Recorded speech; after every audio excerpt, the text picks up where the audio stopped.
Thanksgiving Day in football. Two American traditions that have gone hand in hand for generations.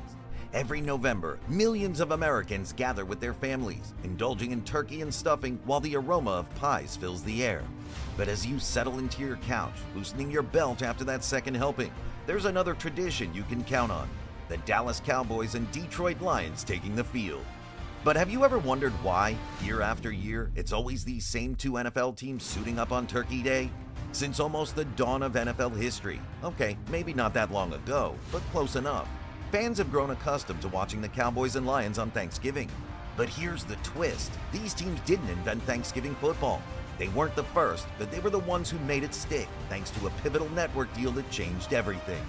So, how did this all start? Let's take a journey back in time to uncover the origins of this enduring Thanksgiving tradition.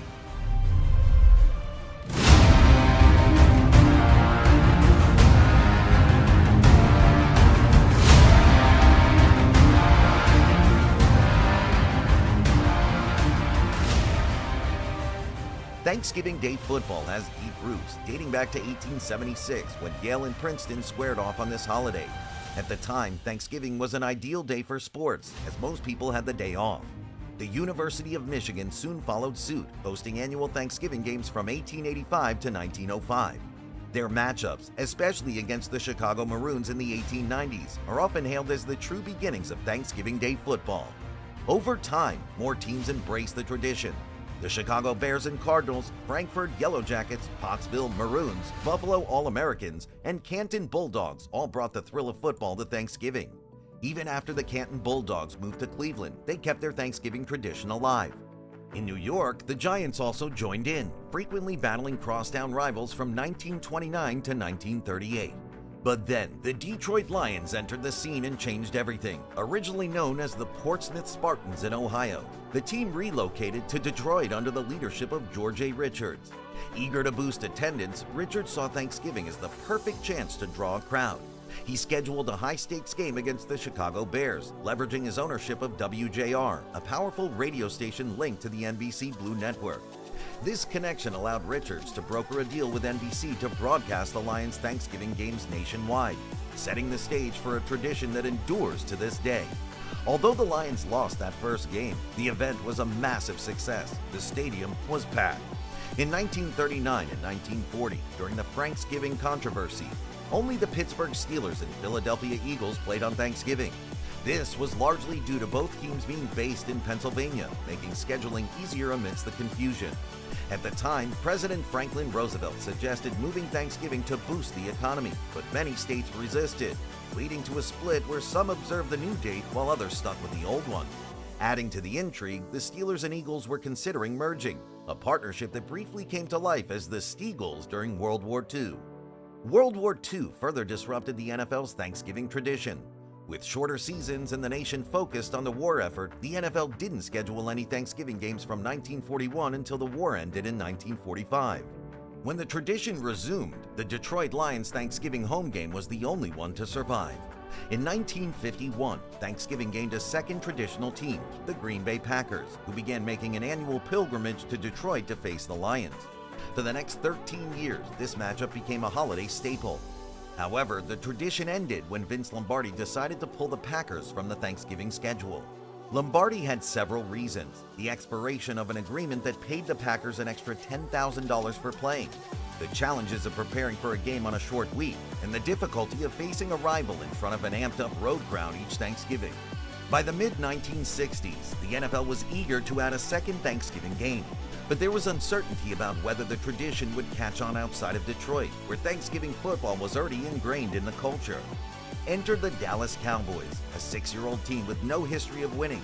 Their general manager, Tex Schramm, a visionary in the sport, seized the opportunity. The Cowboys hosted their first Thanksgiving game in 1966. There's a popular rumor that the Cowboys agreed to host these games only if they were guaranteed a regular spot, given that playing on non-Sundays wasn't the norm and high attendance wasn't guaranteed. While that's partially true, the real story is that the Cowboys chose to host Thanksgiving games because they saw the potential in being the only major attraction that day. However, in 1975 and 1977, NFL Commissioner Pete Rozelle experimented by having the St. Louis Cardinals host the Thanksgiving game, with the Cowboys playing them on the road in 1976. Despite the Cardinals' knack for thrilling close games, earning them the nickname Cardiac Cards, they didn't have the same national appeal as the Cowboys, who were frequently Super Bowl contenders. Poor attendance, a string of losses, and local opposition from a high school football game led to the Cowboys resuming their Thanksgiving hosting duties in 1978. It was then that the Cowboys secured a guarantee to host Thanksgiving games indefinitely, cementing a tradition that continues to this day. Despite no official contract binding these two teams to play every Thanksgiving, the tradition is held strong for decades. Each year, Detroit takes the early time slot, while Dallas plays in the late afternoon. This setup was largely shaped by television network agreements, which lasted through the 2013 season, ensuring that both networks broadcasting NFL games, formerly NBC and CBS, got to showcase at least one game each on Thanksgiving. To balance this, one of the games always featured two NFC teams, while the other had an AFC team facing an NFC opponent. This arrangement meant that the AFC could only showcase one team on Thanksgiving, and that team was always the visitor. The structure helped maintain the tradition of Thanksgiving football while ensuring that both conferences got their share of the spotlight. Thanksgiving football has also developed some fun traditions that add to the holiday's charm. One of the most famous is the Turkey Leg Award, introduced in 1989 by CBS commentator John Madden. Madden would award a turkey leg to the game's standout player, a quirky honor that players eagerly competed for. Over the years, different broadcasters have added their own twist to this tradition, but the Turkey Leg Award remains a unique and beloved part of Thanksgiving football. In 1997, the Salvation Army launched another heartwarming tradition by kicking off its Christmas Kettle campaign during halftime of the Dallas Cowboys game. This event, featuring musical performances and celebrity appearances, has become an annual highlight, raising awareness and funds for those in need.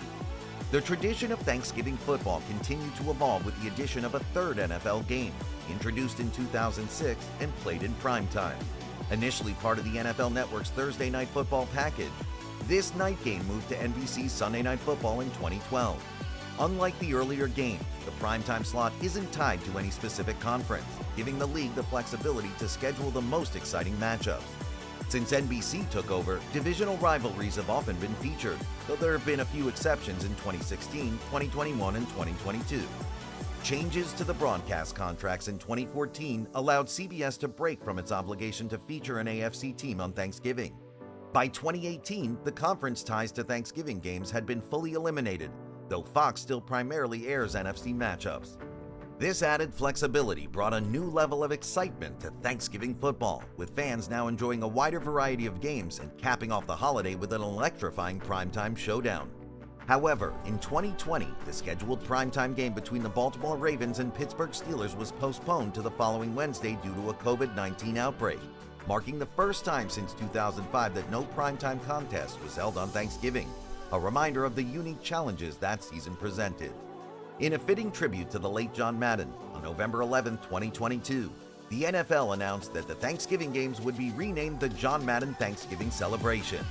Madden, a legendary coach and broadcaster, called 20 Thanksgiving games during his illustrious career, leaving an indelible mark on the sport. NFL Commissioner Roger Goodell underscored the significance of this tribute, stating, "No one cared more or contributed more to our game than John Madden." Goodell emphasized that Thanksgiving Day embodies everything Madden cherished: family, football, food, and fun. This celebration not only honors Madden's legacy, but also keeps alive the elements he held dear. While the tradition of the Lions and Cowboys playing every Thanksgiving is cherished by many, it does come with some criticism. Fans often express frustration over the lack of variety, arguing that the matchups can become repetitive and predictable.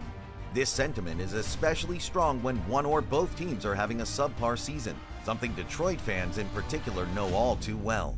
When the games lack competitiveness or high stakes, it can be a letdown for viewers who eagerly anticipate thrilling football on a holiday.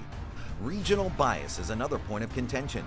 Fans of teams outside of Detroit and Dallas sometimes feel overlooked, as their teams rarely get the chance to play on such a high-profile day. Many argue that the NFL should mix things up, offering more diverse matchups that reflect modern expectations and give more teams a moment in the Thanksgiving spotlight. This could lead to more engaging games and a broader appeal for fans across the country. Whether it's the iconic Lions or the Cowboys taking the field, These Thanksgiving Day games have become a treasured part of the holiday for countless fans.